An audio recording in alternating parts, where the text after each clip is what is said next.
And joining us right now from the Ottawa Fury, Technical Director Phillip Dos Santos. Philippe, welcome to Toronto first and foremost. Thank you. Thank you very much. Enjoyed your session there. It was really informative. It was enlightening. I learned a lot. Let's start with some of the questions I want to ask you. You talked about winning at all costs. In my opinion, this is just my opinion, with two boys, two teenagers in my house, I think at the age of 15 on up, that's when we need to instill that winning mentality, because in Europe, I know from Italy, they don't teach that. But as you get 15 and 16, you need that attitude. Talk about it.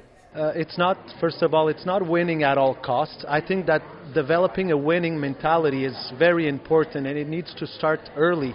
Now, it doesn't mean that we're talking necessarily about winning games or winning matches or get out of what the development stages are, or burn bridges in regards to that. I think that it's more about building winning mentalities, and it's about creating a competitive environment at young ages, creating a desire for players to win and to compete, so that later on, when we'll be talking about winning in results and obtaining results, it's already in them, and it's already something that's a given in a second nature, a strong and a burning desire to compete and win.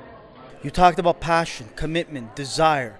These are things I still think we lack in Canada to really ingrain in the young players.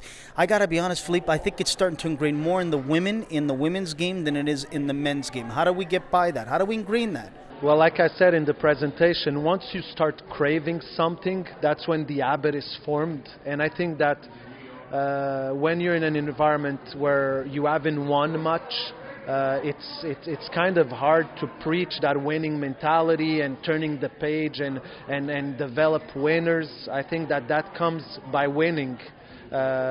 When you start winning, that's when you get the taste of it, and that's when you want more and more and more, and that's where not only a winning habit is created, but also a winning culture. And I think that in the men's side, we haven't won enough for us to say we're a country that has that burning desire and natural desire to win. We need to start winning games to build it. Well said. How demanding should coaches be? And at what age do you believe the coaches should be more demanding? I think all the time. I think demanding all the time. I think that when we're working with young athletes, when we're working with young players, it's very important that we don't just go through the motion of things, right? A pass is not only a pass, the right pass with the proper weight, with putting your teammate in the right setup in the best possible scenario. It needs to be reinforced. At the end of the day, we want players to be prepared for the game and cope with the demands of the game moving forward. So it's very important to be demanding, in my point of view. That's a great point. You talk about culture. Everyone uses this word today, Philippe, not just you, but a lot of guys. And I don't mind that we use this word culture, that it needs to change in Canada. I understand that. But it starts from the grassroots level up, I think you would agree. And when we start ingraining that culture, I believe, is when we start getting results, in my opinion, at the level of the Canadian men's national team and the women's national team. And then I think the culture starts to train because we can get there. Maybe I could be wrong. Your opinion? I think culture is everything. Culture is the everyday of the player, is being digged into what football really is, and reality is that right now we're starting to get a lot more exposure and expose our kids and our players to a lot more of what the real football culture is, with the professional clubs, with them watching real games and meaningful games, with TV showing sometimes 10, 12, 15 games on a weekend. Players are now more in contact with the reality of what the game is, but culture is not something that is built in 1 year, in 2 and 3 and 10. It's something that takes a lot of time to grow and build, and I think that I've been in Canada now for 9 years, maybe 10, and I saw a major progression in regards to the everyday in which the players are put in, and I think that's already a good step for the future. You talked about freedom. You talked about expression to give to the young players. I believe you're 100% correct. I think too many times we're too rigid with these players. You mentioned Iniesta. I could watch him day in and day out play the game like Pirlo.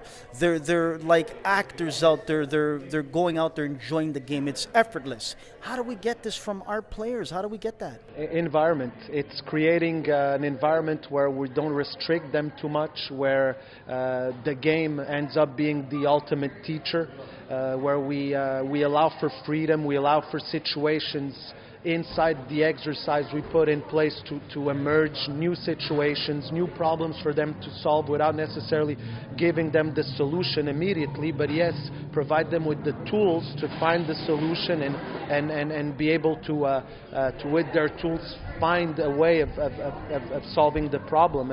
And I think that freedom is everything. Players are controlled back home, they're controlled at school.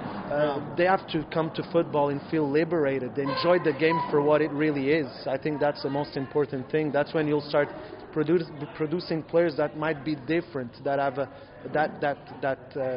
I would say that are gutsy and have that freedom and enjoy and play with a positive mindset. Now let's talk about it. You said positive mindset, and you used something there today in your session. You said too many times we say well done, and I'm okay with that as well, to use to our players, to my sons, his coaches, and saying well done. But I think too many times we lack in getting to that player, making them understand, no, that wasn't well done. I need this, and this done. Smarten up. Let's get it done because I want to help you develop. I think in Canada we lack that. We're too soft. You have to know your group. You have to know your individuals. Experiencing it by coaching young groups and younger age groups of players as a coach, you often realize that if you're a little bit too, I would even use the word passionate or engaged in what you're going to tell a player, sometimes he kind of thinks that you're upset at him or you're mad at him. So it's in the way you do it. I think you're going to have to try to find out who your individuals are, who your players are, and pass a message in a different way where you might not be the same to everyone, but yes, see what goes and what works for different players. But I think that, like I said in the presentation, if you want to transmit passion and you want passionate players, you have to be passionate at doing it. If you want commitment, you have to be committed and you have to show your players that commitment, that engagement. So yes, your person needs to come out as who you really are as a coach, needs to come out, and players will also get to know you. Well said. I think of Mourinho, Klinsmann. They have their own style, their own identity, but I like a coach that has their own identity, their own style. I love watching Mourinho coach, or Klinsmann, or we could go on and on. But again, I think every coach has to have their own identity. Agree or disagree? I agree. I think the identity comes with your living, who you've been influenced by, your background, your coaching education, the people you've been around, and people are going to be different. Yes, you're going to be influenced by a lot of coaches, especially when you're a young coach and you're growing and you still have a lot to learn. You need those influences, but at the end of the day, it's going to be your experience that's really going to shape who you are. And I think that it's important for coaches, first and foremost, to be surrounded by people that have had a different experience, an experience at the high-level game that could also teach you. Problem I see in Canada is that the coaches that are a little bit better, that have a little bit of something different, are right away put in leadership positions, and they don't get to work with those experienced individuals to learn and to progress even more. I love what you said during the session as well, and I've been saying this for the longest time. We don't own the player. Coaches must understand it. TFC, Montreal Impact, Ottawa Fury, Vancouver Whitecaps, Edmonton, FC Edmonton. Those are clubs that if they're youth clubs in those areas, you should be proud and honored that your son or daughter is moving up to the pro club. It's like that in South America and Europe. You're honored. Here, I hear too many TDs, too many parents saying, you know what, I don't want my son or daughter to go there. Talk about that.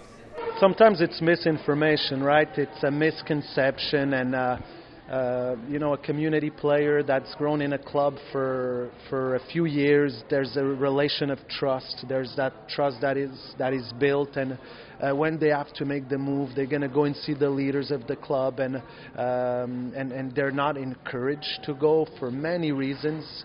I don't think everyone is convinced today that the pro club environment is the best for the players. I think that the pro club environment today are the best for the players, for the high performance stream, but I think that they could also coexist with other very good environments. You think about Italy, you think about Portugal, you think about Spain, there's Barcelona, there's Real Madrid, there's Atletico, there's the big clubs, but then there's also the other ones that are also developing players and doing a good job.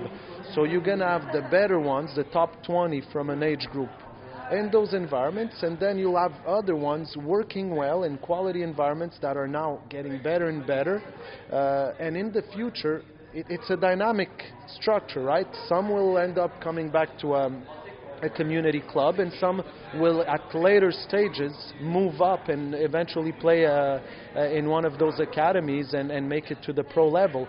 So we have to keep an open mindset. We can't. It's important that everyone works together in this, and everyone understands their place and the reality they're facing. And nobody owns the player. Nobody owns the player. I think that's key. Last question before we let you go. Really appreciate your time.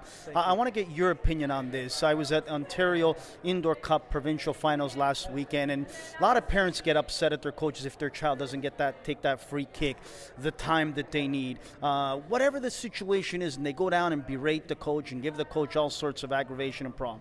I tell some of the parents when they ask me for my 2 cents worth, if you're not happy with that coach, then you need to depart. But you need to look for a coach that's educated, intelligent. You need to see if your child is engaged from that coach, wants to go to training, wants to go to games, and you got to see if the environment is correct.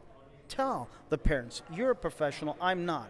Tell the parents what ingredients they need to look for. I think at the end of the day, they have to realize that the son is the one playing for the team, the kid or the daughter is the one playing for the team. So first and foremost, is the son upset or the kid upset of not having taken a free kick? Maybe he's not even upset. It goes back to glory. There's that sense of recognition that human beings need, and I think that it's contagious in sports, not only in football but also in hockey. At the end of the day, the player needs to appreciate the sport for what it is. They're too young to say this coach is not good or that coach is not good enough.